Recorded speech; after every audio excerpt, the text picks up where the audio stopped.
लेता था। मोहित की ख्वाहिश थी कि उसकी शादी किसी अमीर लड़की से हो और वो करोड़पति बन जाए। एक दिन मोहित की मुलाकात एक लड़की से होती है। उसका नाम मीना होता है और वो बड़ी ही अमीर होती है। मीना एक बहुत बड़े घर में अकेली रहती है और करोड़ों की मालकिन होती है। उसके माँ बाप सालों पहले ही मर चुके होते हैं और उसका कोई भाई बहन भी नहीं होता। मोहित बस फिर उस लड़की के पीछे पड़ जाता है और उसे शादी के लिए पूछता है। मीना शादी के लिए हाँ कर देती है, पर उसकी एक शर्त होती है। मैं शादी के लिए राजी हूँ, बस तुमको मेरे साथ मेरे घर में रहना होगा। पर मेरे माँ बाप इसके लिए नहीं मानेंगे।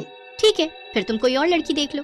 मैं तुम्हारे साथ तुम्हारे घर में रहने को तैयार हूँ।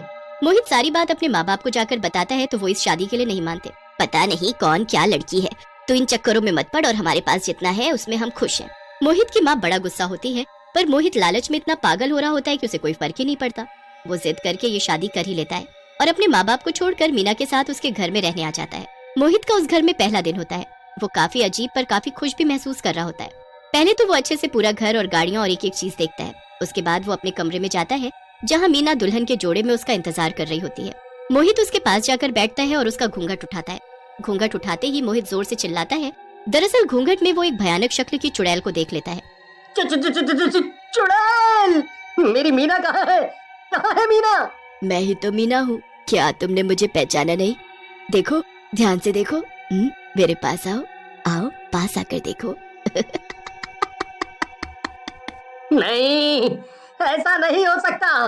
मैं ये कहाँ फंस गया? मैं यहाँ से जा रहा हूँ। जा रहे हो? कहाँ जा रहे हो? अब तुम मेरी मर्जी के बिना यहाँ से एक कदम भी बाहर नहीं रख सकते। अब तुम मेरे नौकर हो नौकर। अब मैं तुमसे जो बोलूंगी तुमको वही करना पड़ेगा। नहीं नहीं नहीं, ऐसा नहीं हो सकता। मुझे अपने माँ बाबूजी के पास जाना है। अब तो तू उनको भूल जा। अब तू कभी इस जन्म में तो उनसे नहीं मिल पाएगा। चल अब मेरी सेवा में लग जा, मुझे बहुत भूख लगी है। चल जल्दी से जाकर मेरे लिए बढ़िया सा चिकन बना कर ला। चिकन? नहीं नहीं, मैं तो शाकाहारी हूँ।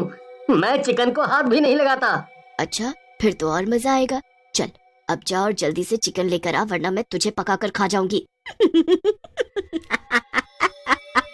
मोहित बहुत डर जाता है और रसोई में जाकर चिकन बनाने लगता है। मोहित के लिए बड़ा मुश्किल होता है, पर वो जैसे तैसे चुड़ैल के लिए चिकन बनाकर उसको लेकर देता है। चुड़ैल बड़े मजे से चिकन खाने लगती है। वो जरा सी देर में ढेर सारा चिकन खत्म कर देती है और फिर उसके बाद वो फिर से मोहित की तरफ मुस्कुरा कर देखती है। चल अब चुपचाप मेरे पैर दबा। क्या? समझ नहीं आया क्या मैंने क्या बोला? हाँ, अभी दबाता हूँ। मोहित चुड़ैल के पैर दबाने लगता है। चुड़ैल बड़े मजे से सो जाती है। अब मोहित सोचने लगता है कि ये वहाँ से भागने का बढ़िया मौका है। वो जल्दी से खड़ा होता है और धीरे से उस कमरे से निकल जाता है। फिर वो भागता हुआ मेन गेट तक पहुँच जाता है। मोहित जल्दी से कुंडी खोलता है और दरवाजा खोलकर भागने ही लगता है कि चुड़ैल उसके सामने आ खड़ी होती है। मुझसे बचकर भाग रहा था? तुझे क्या लगा मुझे पता नहीं चलेगा? लगता है तू भूल गया है कि मैं एक चुड़ैल हूँ। तेरी पल पल की खबर मुझे है, इसलिए कुछ भी करने से पहले 100 बार सोच लेना, समझा? वरना अपनी जान से हाथ धो बैठेगा। मुझसे गलती हो गई, अब मैं ऐसा नहीं करूँगा। मुझे माफ कर दो। जल्दी समझ गया, ये तेरे लिए अच्छा है। उसके बाद मोहित घर के अंदर वापस चला जाता है और एक कोने में बैठे बैठे सो जाता है। अगली सुबह जब मोहित सो ही रहा होता है तो चुड़ैल उसके मुंह पर एक बाल्टी पानी फेंक कर मारती है। कौन है? कौन है? अभी तक सोया पड़ा है, जल्दी उठ और काम पर लग जा। पूरे घर की सफाई कर और सारे बगीचे को भी अच्छे से साफ कर दियो, पर उससे पहले मुझे बढ़िया सा नाश्ता चाहिए, समझा? मोहित पहले चुड़ैल के लिए नाश्ता बनाता है, फिर उसके बाद घर की सफाई में लग जाता है। पूरा दिन घर के काम करके मोहित का बुरा हाल हो जाता है।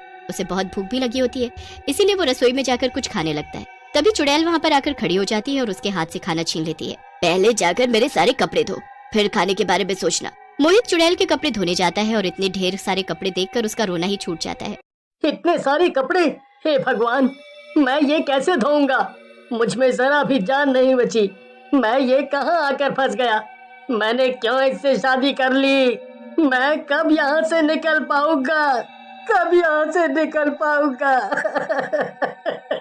मोहित बहुत रोता है और रोते रोते कपड़े धोने लगता है। पूरे दिन काम करने के बाद मोहित को खाना नसीब होता है। मोहित अपनी पुरानी जिंदगी को याद करके बहुत दुखी होता है और उसको बस एक ही उम्मीद होती है कि जब उसके माँ बाप की नाराजगी खत्म हो जाएगी तो वो उससे मिलने जरूर आएंगे और उसको छुड़ा कर ले जाएंगे। मोहित ऐसे ही चुड़ैल के सारे काम करता रहता है। चुड़ैल उससे ज्यादा काम करवाती और जरा भी आराम नहीं करने देती थी। ऐसे ही काम करते करते बहुत दिन निकल जाते हैं। एक दिन मोहित के पिताजी मोहित को फोन करते हैं, पर मोहित का फोन चुड़ैल के पास होता है और वो मोहित की आवाज में बात करने लगती है। मोहित के माँ बाप को मोहित से मिले काफी दिन हो जाते हैं, तो वो एक दिन उससे उसके ससुराल पहुंच जाते हैं। वहाँ जाकर वो देखते हैं कि बाहर से ताला लगा हुआ है। मोहित उस वक्त चुड़ैल के कमरे में उसके साथ ही होता है। वो बहुत ही बेचैन होने लगता है कि उनको कैसे बताए कि वो यहीं अंदर कैद है। अजी, यहाँ तो ताला लगा है, आखिर ये मोहित है कहाँ? जरा उसे फोन तो लगाओ। मोहित के पिताजी उसे फोन लगाते हैं तो चुड़ैल मोहित की आवाज में बात करने लगती है। अरे बेटा, हम तेरे ससुराल तुझसे मिलने आए थे। यहाँ तो ताला लगा है, तू कहाँ है? अरे हम सब कहीं बाहर घूमने आए हुए थे, हमें आने में कुछ दिन लग जाएंगे, आप वापस घर चले जाओ। मोहित ये सब देखकर बड़ा बेबस महसूस कर रहा था। उसे समझ नहीं आ रहा था कि कैसे अपने माँ बाप को बताए कि वो वहीं है। फिर उसे एक तरकीब सूझती है। वो सफाई करते करते एक पेन, डायरी और किताब नीचे बेड के पास गिरा देता है और पैर से उसे अंदर घुसा देता है। ये क्या कर रहे हो? ठीक से काम करो। मोहित बेड के नीचे घुस जाता है और फटाफट पेपर पर लिख देता है कि उसकी शादी मीना से नहीं बल्कि चुड़ैल से हुई है और उसने उसे घर में कैद किया हुआ है। कितनी देर हो गई? क्या अभी तक सामान नहीं निकला? हाँ, बस निकल गया। मोहित जल्दी से उस पेपर को मुंह में रख लेता है और पेन, डायरी अपनी जगह रख देता है। उसके बाद वो खिड़की साफ करने लगता है और जैसे ही चुड़ैल का ध्यान कहीं और होता है और मुंह से पेपर निकालकर उसे नीचे अपने माँ बाप के पास फेंक देता है। अरे ये क्या कूड़ा है? किसने फेंका है? इसमें शायद कुछ है। मोहित की माँ उस कागज को उठाती है। उसे पढ़कर उसके होश उड़ जाते हैं। मोहित के पिता जब उसे पढ़ते हैं तो वो भी घबरा जाते हैं। चलो जल्दी चलकर किसी से मदद मांगते हैं। मोहित के माँ बाप जल्दी से एक पंडित के पास जाते हैं और उनको सारी बात बताते हैं। मतलब तुम्हारे बेटे ने एक चुड़ैल से शादी कर ली है। वो चुड़ैल तुम्हारे बेटे की अब पत्नी है, उससे पीछा छुड़ाना आसान नहीं है। आप कुछ करके उसे बचा लो पंडित जी, हम आपका एहसान कभी नहीं भूलेंगे। तो एक काम करो, ये लो लड्डू और इससे कैसे भी करके अपने बेटे तक पहुंचा दो। ये लड्डू तुम्हारे बेटे को उस चुड़ैल को रात 12 बजे खिलाना होगा।